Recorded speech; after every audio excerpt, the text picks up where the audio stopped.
Good afternoon. Welcome back to the Thomson Broadcast Studio at NAB. Thank you so much for joining us. Our next guest is CEO of GatesAir, Bruce Swail, and we're back at NAB in person. Yes. It's fun to be back and interacting with folks. It's been a while, a couple of years hiatus, thanks to our friend COVID, but it's great to be back.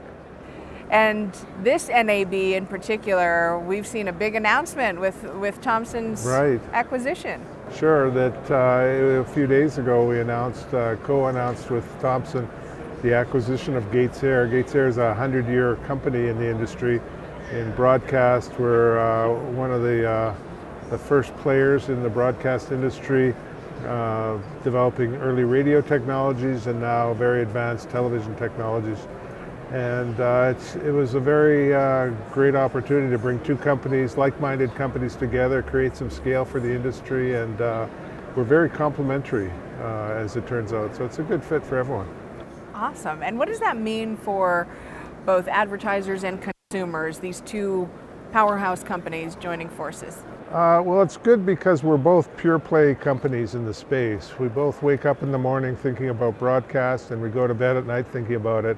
And we're going to bring scale to the industry by bringing these two companies together. And scale is really important for operating efficiency, for taking your R&D cost and amortizing over a broader market base. So there's a lot of benefits to scale in this industry. And candidly, there's a lot of subscale players in this industry as well. And so we'll be the alternative. We'll be the bigger player with scale, with a balance sheet. Because these are mission critical systems. They're 24 hours a day, 365 days a year. They have to run all the time, without exception. And so the partnership with Thomson will bring more capability to that and be an ever stronger company. So we're excited about it, very excited. That is amazing. Can you share any insight onto what we can expect as far as collaborations go?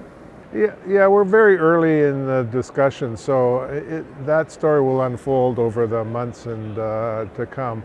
But initially, I think you'll see GatesAir will drive the U.S. market, where we're the number one supplier in this region, and Thomson's strong in some of the international markets. We'll probably collaborate more in some of those markets together. And then we'll look at product line and operations and see where there's places we can share and collaborate on. So I think it'll be an unfolding story over several quarters. And a unified growth plan, strategic growth. Yeah, I think we both see growth opportunities in the market. We've been steadily growing for several years now, and Thomson has very ambitious growth story as well. So combined, that'll just be that much more powerful. Particularly in the ATSC 3.0 space, what GatesAir innovations are enticing? we were one of the founders and pioneers in that space.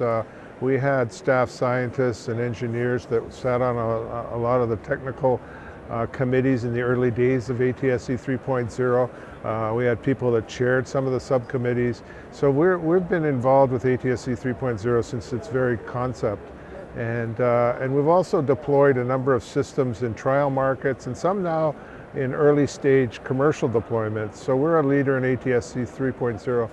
We just finished the US repack program where we shipped over $300 million of transmitters to the US market for the spectrum repacking. And every one of those transmitters is ATSC 3.0 capable with just the flip of a switch in the software. So we have a lot of installed base that can convert over to ATSC 3.0 with no trouble at all. Wow. And I know you talked about a lot of the factors that contributed to making this deal happen, but if you can expand on that a little bit about what factors were at play, especially post-pandemic, that made this all come together? Yeah, it all started last September. Well, it actually started a couple of years ago. A couple of people on the Thomson team reached out to our owners to inquire about the availability of GatesAir as an acquisition target. We weren't interested in the time. We were busy with repack. We wanted to keep our heads down and focused on that program. And so we thanked them, but we said not right now. And then after the repack program ended and we sort of wound the business back to a normal level, it was time to talk about the opportunity. And we ended up running a process. And I met with the chairman of Thomson last September in West Palm Beach and some of his staff. And we talked about the company. And I knew right at that meeting back then that this was a match made in heaven. This is a perfect fit of these two companies. And so it's taken us a while to get the deal all buttoned down and concluded. And we still have a little bit more to go to get it closed, but we're well on our way now, and it's a really good fit. Well, and you don't always see that. So two such complementary companies coming together, and then to be able to joint announce here at NAB, that's a lot of fun too, with the rejoin of everyone back in person. Yeah, it was good that we got the deal signed as we did, because it left enough time to get this announcement underway, and I think we choreographed it quite well. The night before the show opened, we put out the joint press release and a number of, we had a blitz of information that went out that same night, and then the next morning as the show opened, we had a lot of traffic by asking about it, and so I think we might have scooped the show this year. Kind of getting in your own breaking news there ahead of the big conference. Well, Bruce Swail, thank you so much, CEO of GatesAir, for joining us, and congratulations. Well, thank you. Congratulations are in order. Many more interviews to come right here at the Thomson Broadcast Studio.